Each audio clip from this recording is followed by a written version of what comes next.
प्रिय बच्चों, अध्ययन में सबसे बड़ी बाधा, कार्य करने में सबसे बड़ी बाधा, अपनी दिनचर्या विधिवत रखने में सबसे बड़ी बाधा क्या होती है? बीच बीच में किन्हीं बातों पर हम दुखी हो जाते हैं।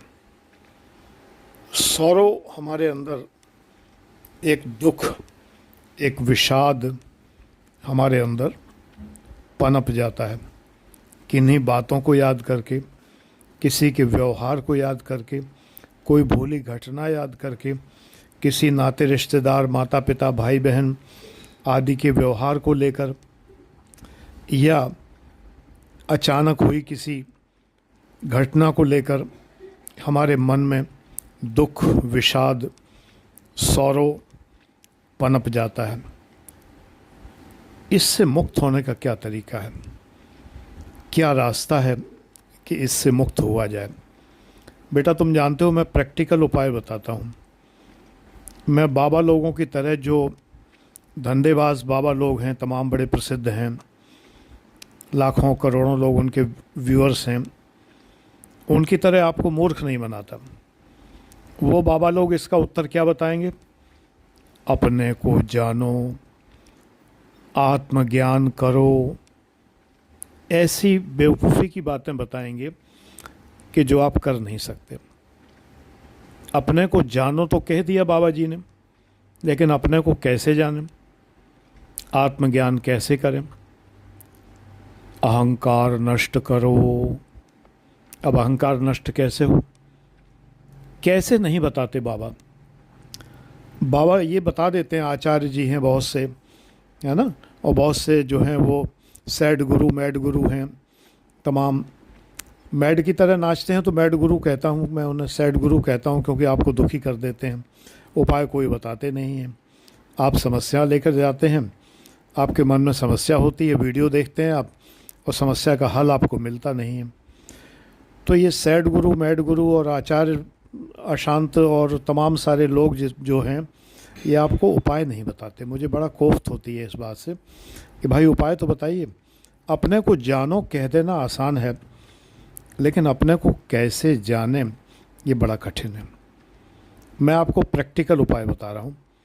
ये दुख, किसी भी प्रकार का दुख आपको आपके जीवन में परेशान न कर पाए, इसका बहुत सीधा उपाय है। अपने आप को किसी काम में व्यस्त रखो, क्योंकि व्यस्त आदमी को दुखी होने का समय ही नहीं मिलता। ये कोटेशन है मेरा। व्यस्त रखिए, व्यस्त रहिए, मस्त रहिए, न त्रस्त करिए, न त्रस्त रहिए। ये मेरा कोटेशन है। इस कोटेशन को याद रखिए। हॉबीज़ में अपने आप को लगाइए, अच्छी हॉबीज़ में। ये नहीं कि आप दारू पीने लगे, मेरी हॉबी है दारू पीना, मेरी हॉबी है स्मैक खाना, चरस पीना, ये मेरी हॉबी है। ऐसी हॉबी नहीं होनी चाहिए। संगीत हॉबी होनी चाहिए, अध्ययन हॉबी होनी चाहिए, ज्ञान, दर्शन, ध्यान, मेडिटेशन, बागबानी, छोटे बच्चों से बातें करना, उनसे खुश होना, ऐसी हॉबीज़ हों आपकी तो अच्छी बात है। बच्चे में भगवान होता है। बच्चे को खुश करिए, उसको मुस्कराने पर विवश करिए कि आपकी बातों से वो मुस्कराए, खिलखिला के हंस पड़े। देखिए आपका दुख भागता है कि नहीं भागता है। देखिए, दुख दो तरह की बातों से होता है। एक तो वे बातें हैं जिन्हें हम दूर कर सकते हैं, वे कारण हैं दुख के जिन्हें हम दूर कर सकते हैं, तो उनको दूर कर डालिए। और एक वे कारण हैं दुख के जिन्हें हम दूर कर ही नहीं सकते, तो आप जब कुछ कर ही नहीं सकते तो मस्त रहिए। वे कारण तो रहेंगे।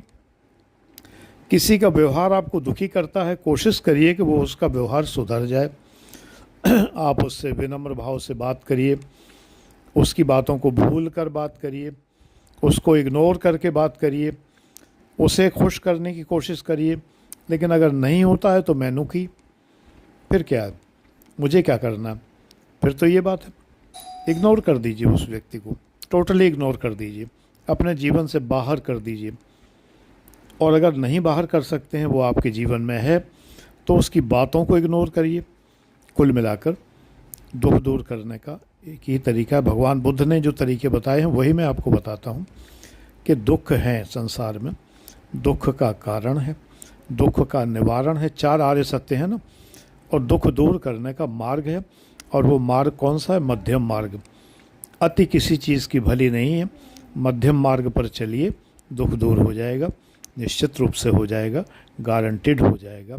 आनंद परीक्षित की गारंटी है ये। God bless you.